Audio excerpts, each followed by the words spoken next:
Assalamualaikum warahmatullahi wabarakatuh. Alhamdulillahirabbil alamin. Wassalatu wassalamu ala asrafil anbiya'i wal mursalin wa ala alihi wa ashabihi ajma'in, amma ba'd.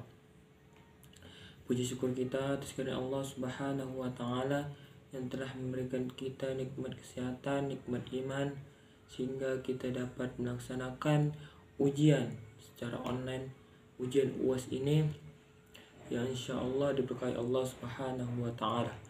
Salawat berangkaikan salam mari kita hadiahkan kepada junjungan Nabi besar Muhammad sallallahu alaihi wasallam. Allahumma shalli wa sallim wa barik alaihi.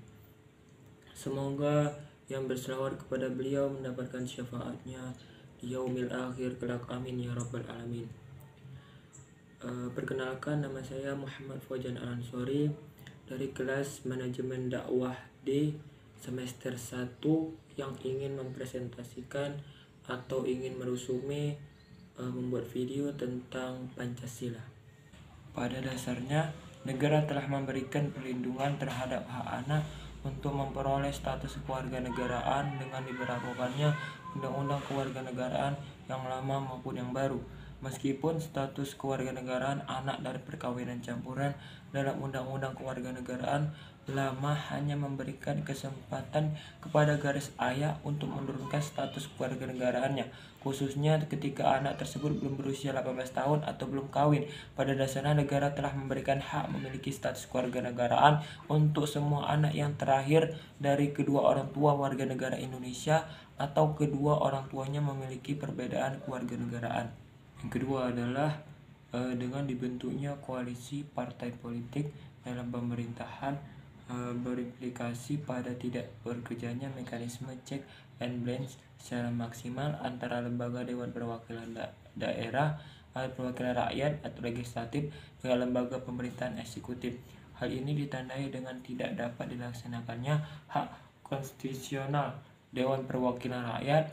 Hak angket merupakan salah satu instrumen yang diberikan Undang-Undang Dasar 1945 kepada Dewan Perwakilan Rakyat untuk menjalankan fungsi pengawasan terhadap pemerintahan eksekutif.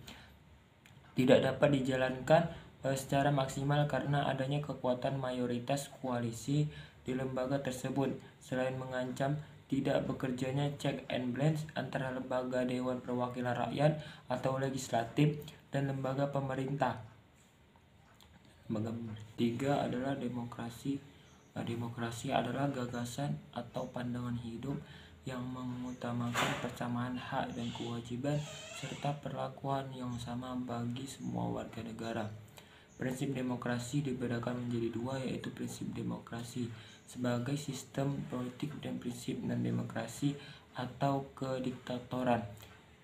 Kedua adalah demokrasi memiliki banyak jenisnya, yaitu demokrasi menurut cara aspirasi rakyat atau demokrasi langsung atau demokrasi tidak langsung, dan demokrasi berdasarkan prinsip ideologi, demokrasi liberal, demokrasi rakyat, demokrasi Pancasila. Yang keempat adalah hakikat dari konstitusi. Hakikat dari konstitusi adalah selalu berbicara mengenai konsekuensi dari kesepakatan masyarakat untuk membina negara dan pemerintahan yang mengatur mereka. Masyarakat dapat menyatakan kebutuhannya kepada pemerintah dan pada akhirnya kebutuhan tersebut akan dijamin oleh konstitusi. Tidak berhenti sampai di situ, pemerintah pun memiliki kewajiban untuk selalu menjamin kebutuhan masyarakat sesuai apa yang tercantum dalam konstitusi. Tetapi kebutuhan masyarakat tidak hanya seperti apa yang termaktub dalam konstitusi, melainkan juga apa yang pada saat ini terus berkembang dalam kehidupan masyarakat. Maka dari itu pemerintah memiliki tanggung jawab untuk terus-menerus memperbaiki konstitusi sesuai dengan kebutuhan masyarakat. Adalah HAM, kehadiran dua lembaga yang bergerak di bidang perlindungan terhadap hak asasi perempuan, yakni Komnas Perempuan serta Kementerian Pemberdayaan Perempuan dan Perlindungan Anak, diharapkan dapat saling bahu-membahu untuk mewujudkan perlindungan yang berjalan baik serta efektif. Selain itu, pembuatan regulasi-regulasi di bidang hak asasi juga diharapkan menjadi formula yang saling melengkapi untuk membuat perlindungan semakin berjalan dengan baik. Namun apabila melihat dari statistik yang dirilis dari Komnas HAM, angka pelanggaran terhadap hak asasi manusia terus menunjukkan tren negatif di mana setiap tahunnya selalu terlihat terjadinya kenaikan yang cukup signifikan dari tahun sebelumnya.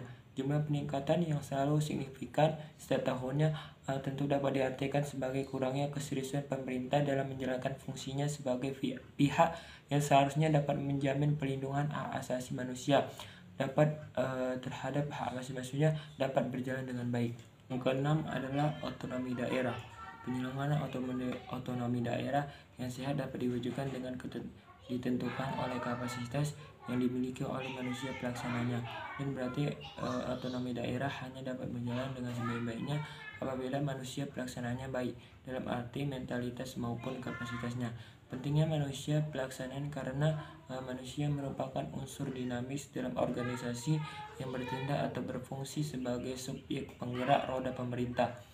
Oleh karena itu, kualifikasi mentalitas dan kapasitas manusia yang kurang memadai dengan sendirinya melahirkan implikasi yang kurang menguntungkan bagi penyelenggaraan otonomi daerah. Dalam pemerintahan daerah, terdapat pemerintahan daerah yang penyelenggaraan urusan pemerintah oleh pemerintahan daerah dan Dewan Perwakilan Rakyat Daerah atau DPRD. Kemudian alat-alat perangkapan daerah, yakni aparatur atau pegawai daerah, dan terakhir rakyat daerah, yaitu sebagai komponen yang merupakan sumber energi terpenting bagi daerah sebagai organisasi yang bersistem. Yang ketujuh adalah pendidikan anti korupsi. Berdasarkan analisis serta hasil pembahasan, maka secara umum dapat disimpulkan bahwa penerapan pendidikan anti korupsi sangat penting untuk diwujudkan, karena melalui pendidikan inilah berlangsung pembinaan terhadap para siswa, yaitu sebagai generasi muda penerus bangsa. Apabila 1 tahun pendidikannya menanamkan dan membina sikap anti korupsi, maka akan melahirkan generasi yang adalah masyarakat madani. Pengertian masyarakat madani adalah masyarakat yang beradab dalam membangun, menjalani, dan mengenai kehidupannya. Istilah masyarakat madani diperkenalkan oleh mantan Wakil Perdana Menteri Malaysia, yakni Anwar Ibrahim. Menurut Ahmad Ibrahim, arti masyarakat madani adalah sistem sosial yang subur berdasarkan prinsip moral yang menjamin keseimbangan antara kebebasan individu dengan kestabilan masyarakat. Masyarakat madani adalah kelembagaan sosial yang melindungi warga negara dari perwujudan kekuasaan negara yang berlebihan. Masyarakat madani merupakan tiang utama dalam kehidupan politik berdemokratis. Wajib bagi setiap masyarakat madani yang tidak hanya melindungi warga negara dalam berhadapan dengan negara, namun masyarakat madani juga dapat merumuskan dan menyuarakan aspirasi masyarakat. Ciri-ciri karakteristik umum masyarakat madani adalah diakui semangat pluralisme, artinya pluralisme menjadi sebuah keniscayaan yang tidak dapat dielakkan, sehingga popularitas telah menjadi suatu kaidah yang abadi. Kedua adalah sikap toleran antara sesama agama dan umat agama lain. Sikap toleran merupakan sikap suka mendengar dan menghargai pendapat dan juga pendirian orang lain. Begitu saja yang saya sampaikan. Lebih dan kurang mohon maaf. Assalamualaikum warahmatullahi wabarakatuh.